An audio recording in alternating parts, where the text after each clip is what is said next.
Hari ini melawat ke kawasan saya di Pagoh lepas dah keluar pada beberapa buah negeri untuk meninjau perkembangan di lapangan, bagaimana sokongan yang diterima oleh Perikatan Nasional dan kita kedudukan kawasan-kawasan yang kita tandingi, siapsiagaan jentera.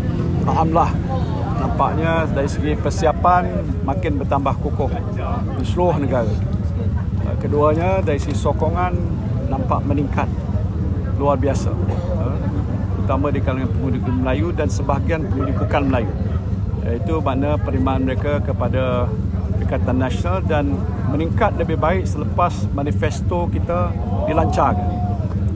Lepas kita melancarkan manifesto, kita jelaskan semua perkara yang berkaitan yang kita akan laksanakan, yang dikatakan oleh pihak-pihak ketiga, third party validator, kita tak minta orang kita buat komen, yang mengatakan itu adalah satu tawaran yang realistik, yang boleh dilaksanakan dan inklusif, mana menyebabkan semua kumpulan dalam masyarakat kita ada tersebut dalam manifesto. Itu meningkatkan keyakinan rakyat terhadap apa yang ditawarkan oleh Perikatan Nasional. Walaupun begitu, kita tak boleh orang kata complacent lah atau terlalu overconfident, tidak lagi.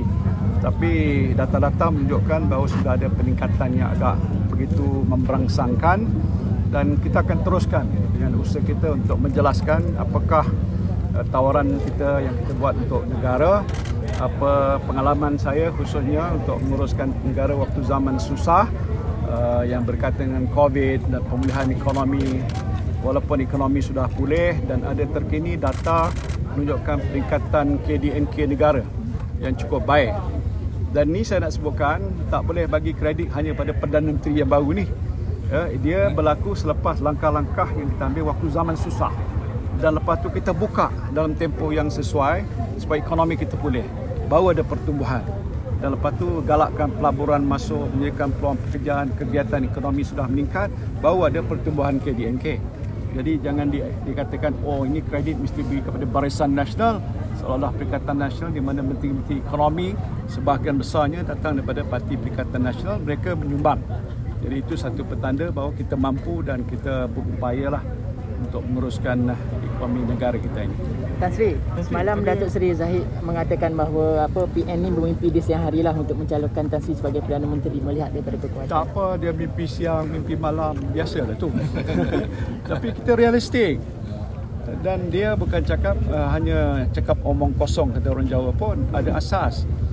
Dan ini keputusan yang dibuat oleh pimpinan Perikatan Nasional untuk menamakan siapa dia bakal Perdana Menteri. Ini nak membentuk kerajaan, rakyat nak tahu kalau bakal Perdana Menteri itu terdiri pada kluster mahkamah, apakah rakyat nak pilih, ataupun bekas bantuan, apakah rakyat nak pilih, ataupun dia fikir abah bagus. Jadi bukan soal mimpi siang hari. Ini siang-siang ni waktu pilihan raya, rakyat nak tahu jelas, transparent. Jangan menyogok di sebelakang tu. Dia kata dia jadi kerajaan tapi lepas tu nak bersekongkol dengan pihak yang lain, nak menambahkan orang lain jadi Perdana Menteri, dia tak jadi Menteri. You cannot play with people punya integrity dan people punya orang kata kebijaksanaan.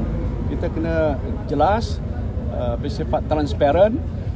Pasal ini soal masa depan negara. Okay. Tan Sri, tadi Tan Sri cakap yang KDNK tinggi itu semua tu juga adalah sumbangan daripada Kerajaan Perikatan Nasional pada masa itu. Ya, saya dah sebut itu. Ya, saya dah jawab sebelum you tanya pun. It is, dia tak boleh satu perkara buat hari ni besok keluar result, kan? Apalagi proses pemulihan ekonomi, pertumbuhan ekonomi, dia tak boleh buat bulan ni, besok bulan depan naik. Dia dirancang awal. Sebab tu waktu saya jadi PM, bukan saya menguruskan COVID.